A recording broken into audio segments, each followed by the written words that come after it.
Today we'll be traveling from Lille Flandres in the north of France, not far away from the border with Belgium, to Charleville-Mézières on board of a regional train. Charleville-Mézières is also pretty close to the Belgian border, and this train is basically traveling south from the Belgian border. So basically it's the most Belgian train you can find in France. Even though this is a regional train, the train covers a distance of around 200 kilometers. Join me on the train from Lille Flandres in the north of France to Charleville-Mézières, what's also in the north, and we basically stay pretty close to the Belgian border. Actually, I just arrived in Lille with this specific train where I'm at right now, that kind of makes the same route on the northern side of the border and operates much more frequent. I'll tell you all about that in the video. For now, let's get this video on the track and let's roll the intro.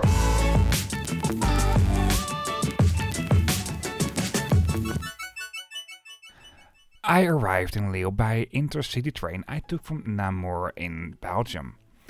I do have a dedicated video about that as well. Of course you find high-speed trains to Belgium as well. They will call at the railway station of Lille Europe, what is pretty close to the railway station of Lille Flandres. But the non-high-speed trains are pretty good as well. Even though in terms of tickets for these trains there are definitely some things that need to be improved. I'll tell you more about that in the specific videos where I covered these trains.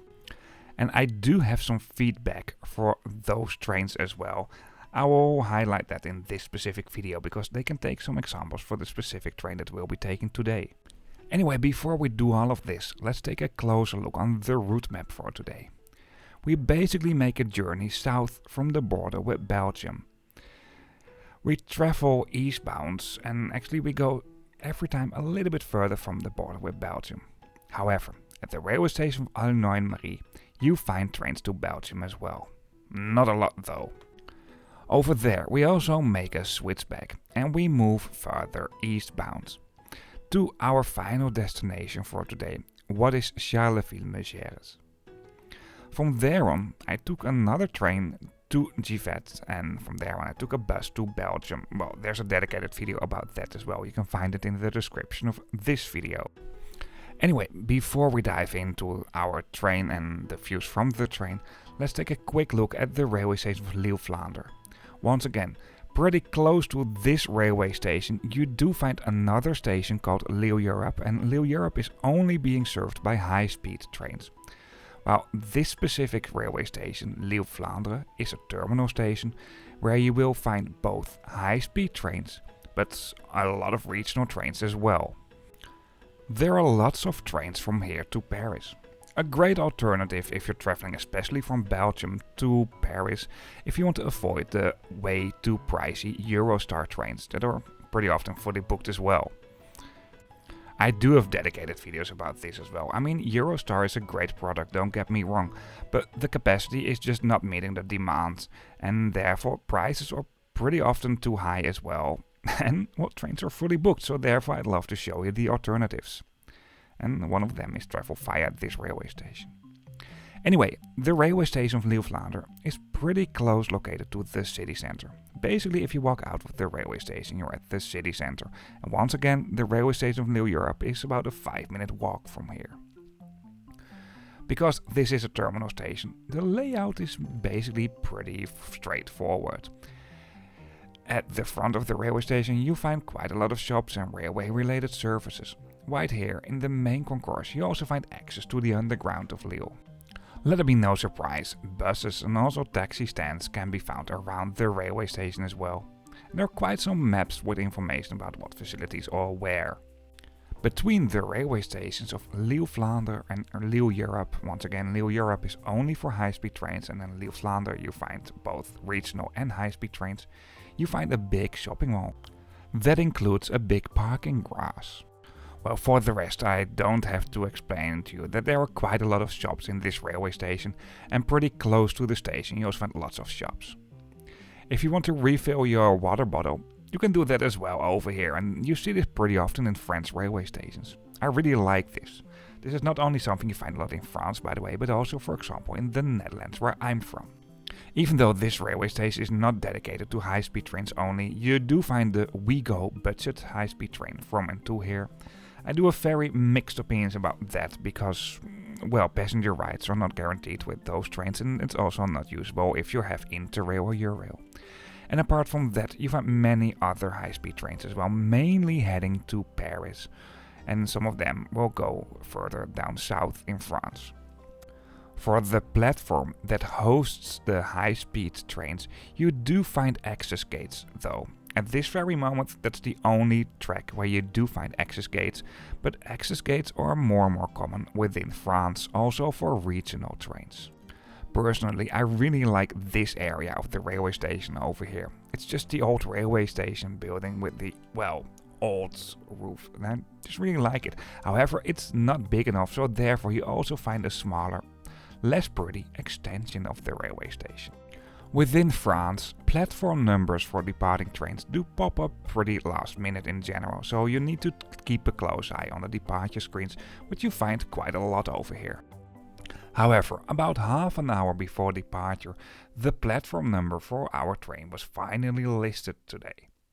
Also at the platform you find clear screens that will host route information, the train number and all the stops along the way, and for long distance trains also the train composition. Well, even though our train today covers a distance of around 200 kilometers, it's not a long distance train. I was one of the first people to be at the platform, and the train wasn't there yet, while it was getting busier and busier. If I'm filming for these trip reports, I like to film in as empty as possible trains. However, our train was coming in over here, and it's a rather long train. And at the end of the journey, it wasn't that busy either, so it was easier for me to film. Anyway, before we continue and before I show you the train, I hope you like this video so far. If you do so, or if it's a helpful video to you, please give me a thumbs up, I really appreciate that. If you have some questions, feedback, comments, even if you just want to say hello, feel free to leave a comment. And of course, if you like to see more trip reports about sustainable ways of transportation, the main focus for this channel is long distance and or international traveling, then hit that subscribe button if you haven't done this already. Mainly by train, but sometimes also videos on other modes of transportation. For now, let's continue with this video. Well, this is our train coming in. It's a double-deck train that's being operated by the SNCF TER Hauts-de-France. Even though at the side of the train it says Region Nord-Pas-de-Calais. But basically these regions have been merged. I'm not digging in that too much, but a lot of the smaller regions in France have been merged into bigger governmental regions. And these governmental regions, they are responsible for the regional trains. Even though we will head to another region, Grand Est, or the Great East. Anyway, today's journey will be on board of a TER 2NNG, if I pronounce it right. Let's have another closer look at the exterior of our train. At the front and at the side you find LED screens that will host route information. The bike area and the accessible area have been marked with icons at the side as well. The top speed for these trains in regular service is 160 km per hour. And for the rest, they're not that special. These are very good regional trains, and they're definitely good enough for a journey that lasts around 2.5 hours. These trains do provide 339 seats per train set, so a total of 678 seats for today's journey, plus quite some standing places if needed obviously, but that wasn't needed during this journey.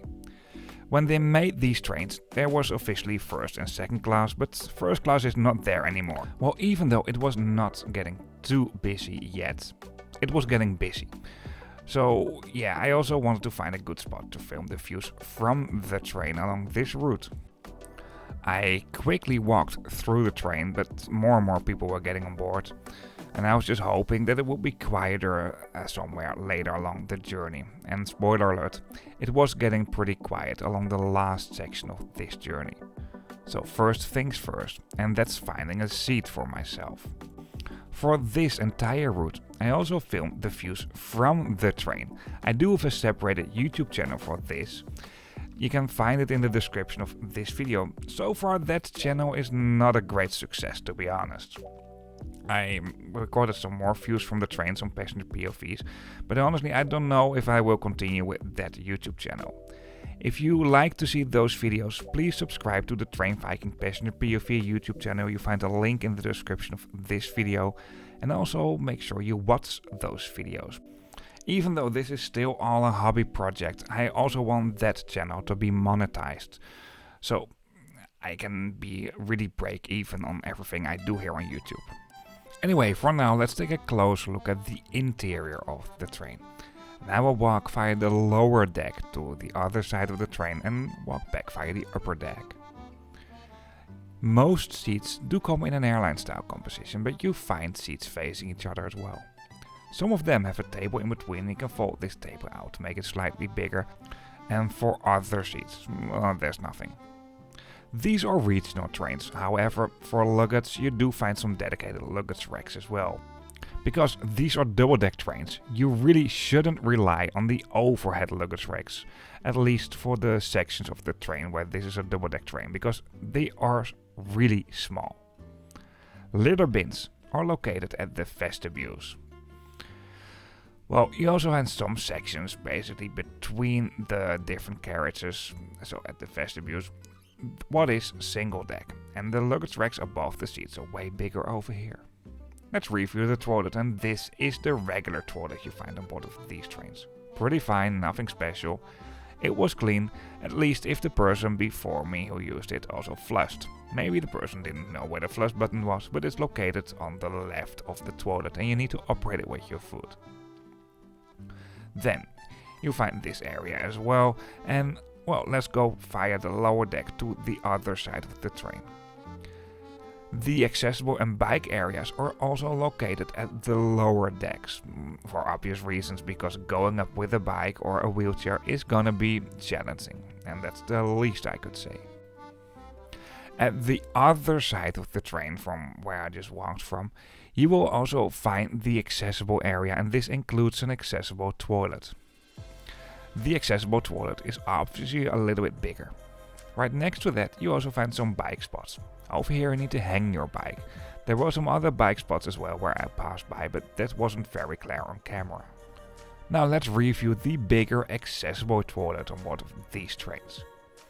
And I'm gonna be honest with you, for a bigger accessible toilet I think this is rather small. As a father of basically at the moment of editing a newborn, I also would like to see a diaper changing facility. This here is the accessible area in the train, and you can also pop these seats up, so there's space for a wheelchair. What's really nice. But once again I like to see a diaper changing facility. At the vestibules near the entrance doors, you find some folding seats as well. Well, let's move back to the area where I was sitting in. By the way, LED screens throughout the train do host very basic route information. Announcements for stations are being made automatically in French. And yes, here is the comment for the Belgian State-owned railway company. Are you listening? Also in Dutch, because we cross pretty close near the Belgian border, even though this is a French-speaking part of Belgium. If I'm traveling on board of a Belgian train from even Flanders or Wallonia into France, there are strict language rules within Belgium, I know that. But also at the moment these trains are in France, the Belgian trains, the announcements are only being made in French, what is absolutely ridiculous, and especially for an international train. Anyway, for luggage, what I just showed you, you can also use the space between the backends of the seats for luggage, but you find very tiny overhead luggage racks as well, and there are some dedicated luggage racks as well. However, in general, the lower deck is slightly better for if you're traveling with luggage than the upper deck. In general, there's more space at the lower deck, and also you don't have to carry your luggage on the stairs, because to the lower deck you won't find stairs. What I did notice though, for the seats facing each other, some of them have way more legroom than others, as you can see over here. Power sockets are located at the side of the train, by the way, and you find quite a lot of them, as you can see over here. Might be on a little bit uncomfortable spots sometimes, but Well, there are quite a lot of them and I like it. For the airline style seats, you do find a sturdy folded table and seat in front of you, and I think there used to be a cup holder as well. And that's basically it. And something I forgot to mention, all windows in both the upper and the lower deck do have a sunscreen. About tickets. My personal favorite website to book train tickets within many countries within Europe is Trainline, and for France this is no difference. As a matter of fact, in France, the national booking website for train tickets is changing approximately every 5 years. And to be honest, it's not getting any better. The entire branding, the website, etc. is changing every now and then, what just doesn't make any sense and is waste of public money if you ask me. And the current version is one of my least favorite booking websites within Europe. Well, for some specific countries, and especially Spain and France, I really prefer Trainline. I have different reasons for this and I won't dig in that too much.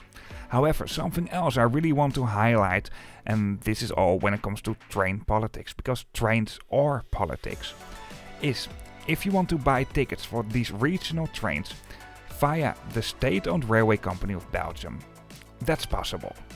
However, via the state-owned railway company of the Netherlands and Luxembourg, that's not possible. However, the back-end system is exactly the same as the ones of Belgium. And if I want to buy train tickets for regional trains in the south of France via the Dutch state-owned railway company, I can easily do that. But buy regional train tickets in the north of France, what is very interesting for people from the Netherlands as well, it's just impossible. And this is just showing how complicated railway politics is.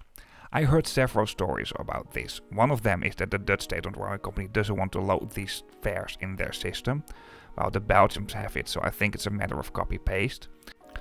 Another story is that the regional governments of Hauts-de-France, where these trains are a part of, is not willing to cooperate with the Dutch state-owned railway company to sell their tickets.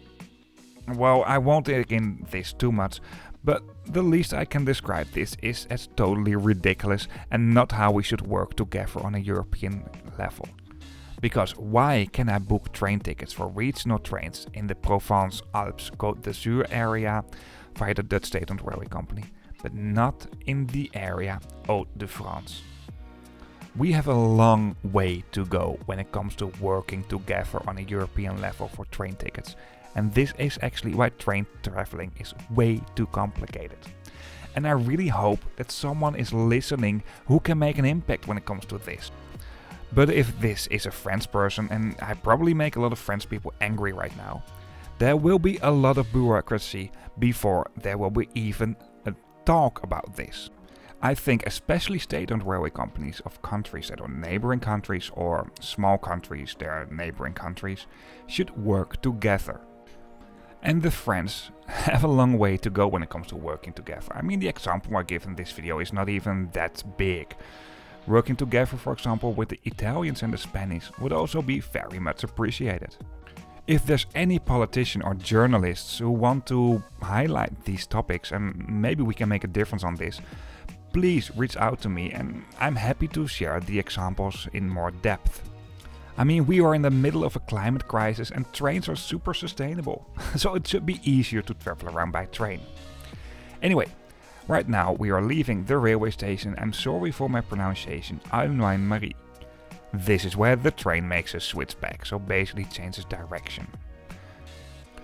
The area east from Aulnoye-Aymeries is not that dense populated. This train only operates, at least as a direct train, once per day. What's not very frequent, and that's the least I could say. And I already showed you some views from the train, and for the last bit of the video I will do this as well, but without talking. So sit back, relax and enjoy the views from the train. I will be back with you at the very end of this video.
Here we are at Charleville-Mézières, where we arrived with this train. I'll continue with one of those trains to Gifet, and from Gifet a bus to Dinant in Belgium, and Dinant to Namur in Belgium. There will be another video about that. Anyway, for now I hope you liked this video and or this has been a helpful video to you. If so, please give me a thumbs up. Once again, I really appreciate that. Questions, feedback, comments. If you just want to say hello, once again, feel free to leave a comment. And if you like to see more trip reports about more sustainable ways of transportation, the main focus for this channel, I told you already in the video, but the main focus for this channel is long distance and or international traveling, then hit that subscribe button if you haven't done this already. Before we really end up this video, one last thing. In the description of this video you'll find a link to related videos and also a link to a spot where you can book train tickets, and at last a link to a map where you can find all videos as well, but then on a map. But obviously you can also find them on this channel, and if you subscribe you see new videos coming up. See you on the next trip report.